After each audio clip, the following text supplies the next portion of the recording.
My home গার্ডেনে আবার আজকে আমরা হাজির হয়েছি আজ টমেটোর বিষয় নিয়ে।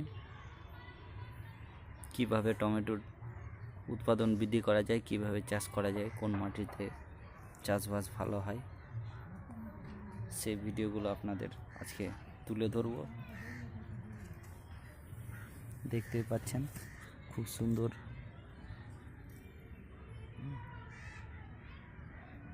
ফলন হচ্ছে। এক এক জায়গায় দেখতে পাচ্ছেন কত সুন্দর সুন্দর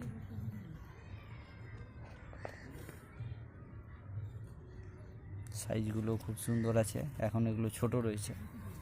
এক একটা গাছ কি সুন্দর ড্রেনের ব্যবস্থা করা রয়েছে যেন জলটা বদ্ধ না হয় এবং যতটা পরিমাণ জল গাছের দরকার সেটা সুন্দরভাবে রয়েছে। আমাদের এখানে এক চাষি ভাই রয়েছেন, যিনি বলবেন যে কিভাবে এই চাষটা করলে এইভাবে ফলনটা পাওয়া যাবে। টমেটোর চারা লাগানোর 20 থেকে 25 দিন পরে একটি ছত্রাকনাশক সাপ দিয়ে স্প্রে করতে হবে। আবার 15 দিন পর আবার ছত্রাকনাশক দিতে হবে। একটি গাছও ওই কুকড়ানো রোগ থেকে আরম্ভ করে যত আছে ছত্রাকনাশক ধরবে না। প্রত্যেকটা গাছ একদম ফ্রেশ থাকবে। আর সেচ খুব হালকা প্রথমে দিতে হবে, তারপর কোনো সেচ দেওয়ার দরকার নেই। এতে করে টমেটো তাড়াতাড়ি পাকবে এবং ফল বেশি হবে। গাছে বেশি হয়ে গেলে, পাতা বেশি হয়ে গেলে ফল কমে যায়। গাছের শেপ সাইজ ছোটো থাকবে এবং প্রচুর ফলন দেবে, শুধু ফলই হবে। আর যদি বেশি জল পড়ে সেচ দেওয়া যায় তাহলে কিন্তু আবার গাছ বড় হয়ে যাবে, পাতা হয়ে যাবে, টমেটো পচন ধরবে। আর লাইন বাই লাইন লাগাতে হবে, মাঝখানে পটল দিতে হবে, টমেটো উঠে যাবে, পটল থেকে যাবে।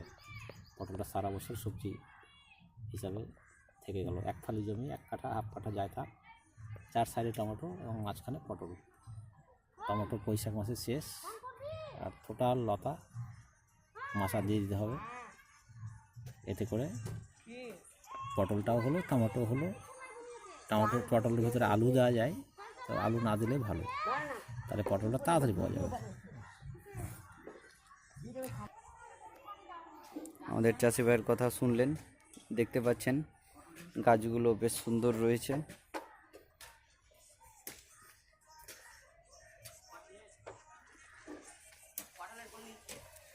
দেখতে পাচ্ছেন কত সুন্দর সুন্দর একটা গাছে টমেটোর পরিমাণটাও দেখতে পাচ্ছেন। তবে এটা হচ্ছে আলাদা মানের টমেটো, আর যেটা প্রথমে দেখালাম সেটা আলাদা মানের টমেটো ছিল।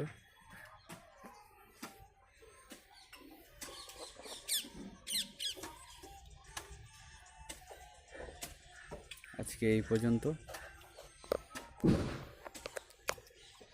ভিডিওগুলো ভালো লাগলে বেশি বেশি সাবস্ক্রাইব করবেন,